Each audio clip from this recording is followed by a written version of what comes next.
சத்குருவே சரணம். 2025 இந்த வருடத்தினுடைய ரகசியம் என்ன? நிறைய பேர் கேட்குறாங்க, ஐயா மே ஜூன் கூட வந்துருச்சு, இப்போ போய் பாதி வருஷத்துக்கு மேலே பரிகாரம் சொல்கிறீங்களே, வருஷத்தை பற்றி சொல்கிறீங்களேன்னா, இப்பொழுது தான் குரு பயிற்சி நடந்திருக்கு, சனி பயிற்சி நடந்திருக்கு, ராகு கேது பயிற்சி நடந்திருக்கு. இந்த 5 மாதத்திற்குள்ள வாழ்க்கை வேறு மாதிரியாக இருந்திருக்கும்.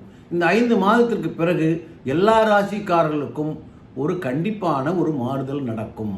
அந்த மாறுதல்கள் படி இப்போது எண் 9 இந்த வருடம் பிறந்திருக்கு. செவ்வாய் உச்சத்தில் பிறந்திருக்கு.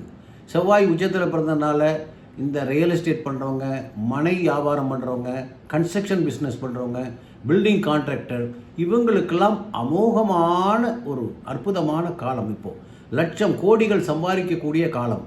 நீங்கள் சொல்லலாம், இந்த கன்ஸ்ட்ரக்ஷன் விலையெல்லாம் ஏறிடுச்சு அப்படின்னு.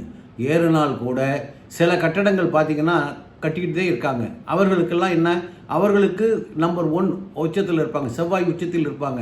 அதனால் நிறையா பில்டர் வேலை இல்லாமல் இருக்காங்க. ஆனால் நிறைய பில்டர் வேலை நடந்துக்கிட்டே இருக்குது, பெரிய டீம் வச்சு ஒர்க் பண்ணிக்கிட்டே இருக்காங்க, சம்பாரிச்சுக்கிட்டே இருக்காங்க. அவர்களுக்கெல்லாம் செவ்வாய் உச்சத்தில் இருக்குதுன்னு பார்க்கணும். அதே மாதிரி சுக்கிரன் நீச்சம் அடைஞ்சிருக்கு. அதனால் இந்த 6 மாதத்திற்கு இந்த திருமண விஷயங்கள்லாம் ரொம்ப தாமதமாகும். நீங்கள் எவ்வளவோ முயற்சி பண்ணுவீங்க, உங்கள் பொண்ணுக்கோ அல்லது பையனுக்கோ திருமண விஷயங்கள் மிக தாமதமாகும்.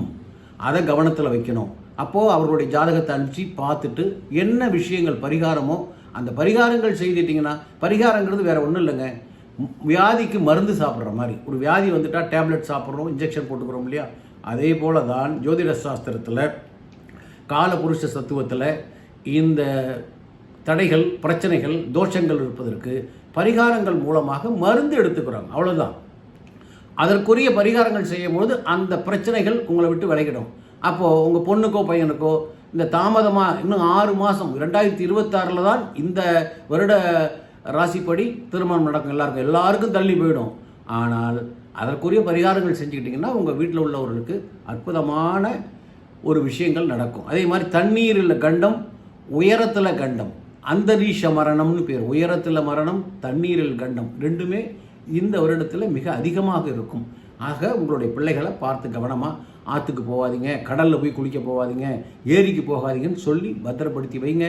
கண்டிப்பாக உங்கள் பிள்ளைகளை பத்திரமாக பார்த்துங்க. 2025 ஒரு பக்கம் நல்லா இருந்தாலும் ஒரு பக்கம் நிறைய பிரச்சனைகள் இருக்குது.